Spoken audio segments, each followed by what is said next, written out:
day, and we could see such a turnout. How did that, the outcome of the fan attendance, how did it come to you even after the game?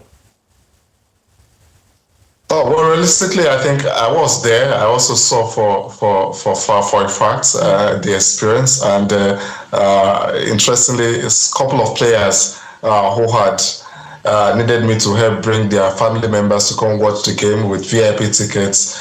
Shockingly, just at the time of kickoff, 4 p.m. to be precise, there was no space for them to even go through, even with your VIP tickets. And a couple of those players who were expecting their family members to probably have that kind of VIP experience of seeing them live, unfortunately had to also share the stands, with the fellow fans, and I think it was an electric atmosphere. I saw a bit of that in Ibadan. The mobilization also for the on the 20th March. It was also a packed stadium in Ibadan, Lake Salami Stadium, during the qualifying game between this on the 20 team and Rwanda, which had the governor.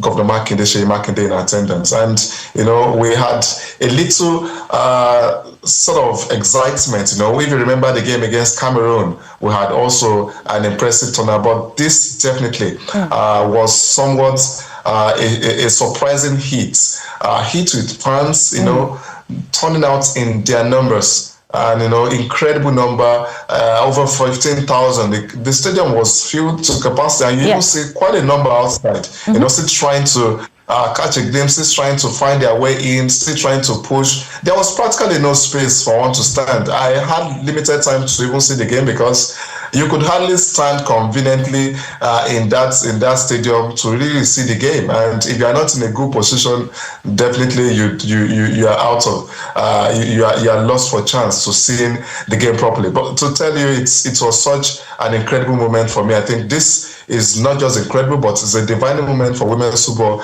and excitingly seeing what is happening in the Southwest, because I told you spoke about Lagos area. We saw what the atmosphere was like in Ibadan, and Abeokuta now intentionally looking to be now the home for Super Falcons, and deliberately one must be excited and appreciative of the state government. It's not back in the days where you question we don't have fans, the quality of media announcements or publicity before games are not good enough. But lo and behold, in Ibadan, the fans' presence, and I know we'll give credit to our journalists, our media fellow colleagues who really doing a lot to give incredible advertisements about this game in builds up to all these counters, and we now can say the lot is coming to the women's game, and much excitedly, Abeokuta will also be home to one of the premiership teams in Casmog Ladies, and surely fans can also continue to enjoy women's football every two weeks on that soil, and hopefully before we host another friendly game, hopefully in November December. Definitely fans can continue to enjoy women's football when the league kicks off on November 26th. With Casmog Ladies playing also in their home game. And I think this is also bringing women's football to Abeokuta. And today is their home teams. The women's game is growing. The bigger times, the best of times are just coming. They're around the corner, and we can't wait to see how explosive this will definitely happen in our own time.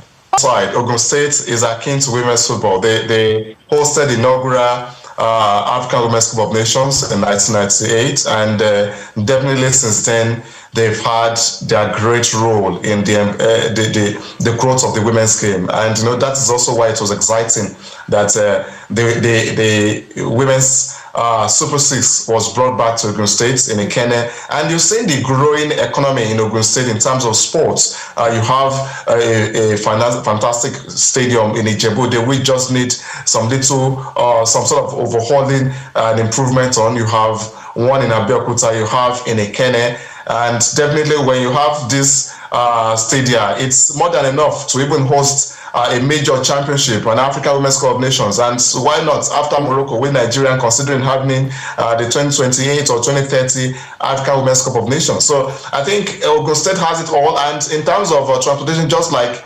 Swardit said, surprisingly and excitingly, Ogun State has already just secured an airstrip in Iperu. That's a cargo air station, which potentially could be an international airport. I just also got to know that Ogun State now has gotten Gateway Air, which landed yesterday in Lagos, 2 airlines. And I saw the cost of the cost of flights, from Abuja to Iperu. It's also quite cheap, twice a week. And honestly, who won't be excited to go to Abeokuta or to go to Ogun State and connecting from either sides of the state? So, okay.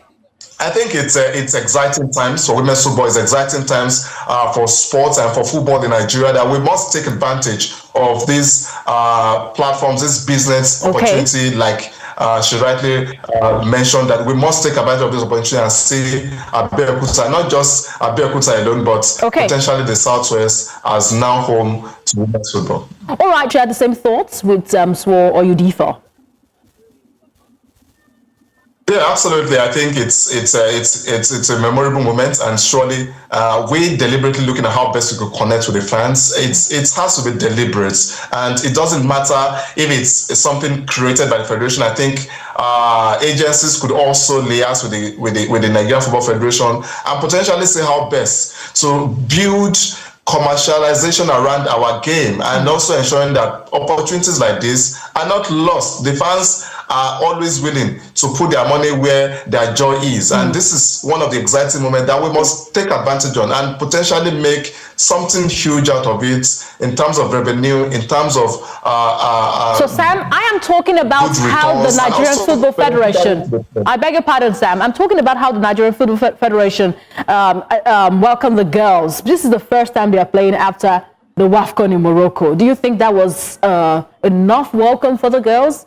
For the fact they're playing on home top for the first time after clinching the 10th title. Do you think that was enough welcome for the girls?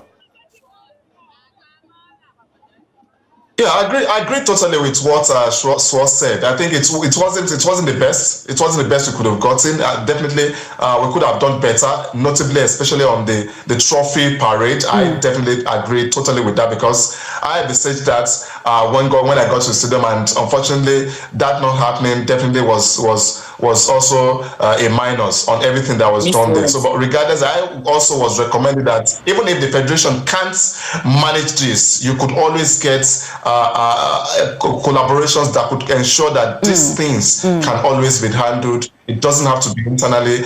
This is done world over, even at FIFA Cup. So you must get more hands on deck to ensure that, yes, stuff like this are deliberately being done, and also you can achieve more than you could ever imagine, especially to impress the fans and also instill that joy, and also leverage on this new fan vibes around the women's team and also the women's football in Nigeria. Thank you so much. We're hoping that the Nigerian Football Federation has gotten this. They can take this home with them and put this into action. We have been speaking to, I'll call them Wafcon winning journalists indeed. We had Sam Amadu, who was working for the Confederation of African Football. He has been following women's football for a very long time. Thank you for always meddling in women's matters, Sam, and thank you for being on the show.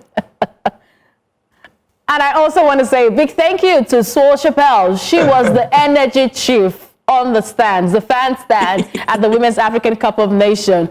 I was not there. I have to tell them that you were the chorus leader. They think I'm the chorus leader. But you were the composer. You were the one composing the song at the corner. So thank you for that, chief composer. Thank you so much, you both. I really appreciate it.